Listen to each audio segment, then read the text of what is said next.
So friends देखिए question number first है, राजस्थान के अर्धशुष्क क्षेत्रों में वर्षा जल का संग्रहण किस प्रकार किया जाता है, व्याख्या कीजिए। राजस्थान के अर्धशुष्क क्षेत्रों में वर्षा जल का संग्रहण भूमिगत टैंक और टोंका के द्वारा किया जाता है। किसके द्वारा?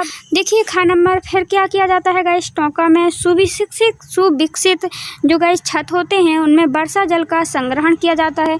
जो छत वगैरह होते हैं उनमें क्या किया कर लिया जाता है, जैसे ही पानी बरसता है उसको इकट्ठा कर लिया जाता है। छत के पानी को बहने नहीं दिया जाता है, बेकार नहीं दिया जाता है, वहीं पे छत में ही जल को इकट्ठा कर लिया जाता है गाइस। जल संग्रहण तंत्र का अभिन्न हिस्सा होता है जिसे गाइस मुख्य घर के आंगन में बनाया जाता है। मुख्य आंगन में गाइस ये छत बना हुआ है, यहाँ पे गाइस छत बना हुआ है, यहाँ पे जल भर लिया गया। किसका जल भर लिया गया? वर्षा का जल भर लिया गया। और फिर इसको मुख्य आंगन में क्या कर दिया गया? उतार दिया गया पाइप के द्वारा।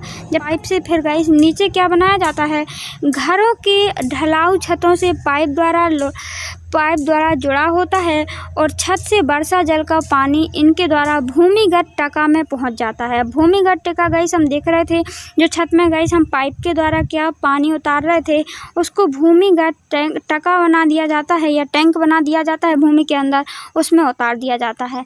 देखें गाइस पहले जल को संग्रहण नहीं करते वो लोग, क्यों नहीं करते गाइस? जैसे ही वर्षा का पानी होता है तो जैसे ही पहले नंबर वर्षा होती है तो उस जल को संग्रहण इसलिए नहीं करते हैं क्योंकि वो पानी धोने के काम होता है, क्योंकि वो छत भी साफ नहीं होता है।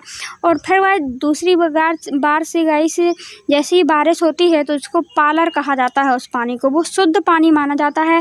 उसको क्या करते हैं लोग, नीचे ज़मीन पर उतारते हैं, ज़मीन को उतार के नीचे ज़मीन के नीचे गड्ढा बना दिया जाता है जिसे टका बोला जाता है और वहाँ पे पानी को संग्रहण किया जाता है। गाइस हमने देखा कि वर्षा जल के पानी को पालर पानी को इसका स्थानीय नाम है, पालर पानी कहा जाता है इस पानी को, ठीक है ना।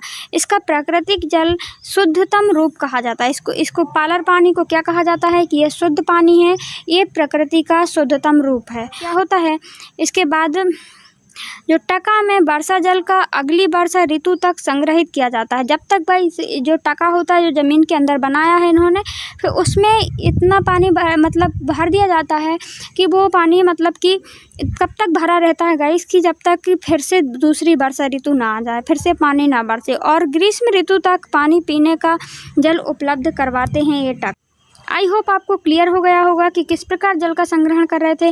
पहला हमने देखा गाइस कि ये लोग क्या कर रहे हैं, पानी को जैसे ही पानी बरस रहा है तो ये छतों में क्या कर रहे हैं, संग्रहण कर रहे हैं पानी का, ठीक है ना। और फिर पानी को कहाँ उतार रहे हैं गाइस, हम देखते हैं ये पानी को उतार रहे हैं कहाँ, ज़मीन में टका में उतार रहे हैं। टका ज़मीन के नीचे होता है और इसको पालर कहा जाता है। और हमने देखा कि पालर के बाद हमने देखा कि ये ग्रीष्म ऋतु तक संग्रहित रहता है जिसको पीने के काम में लिया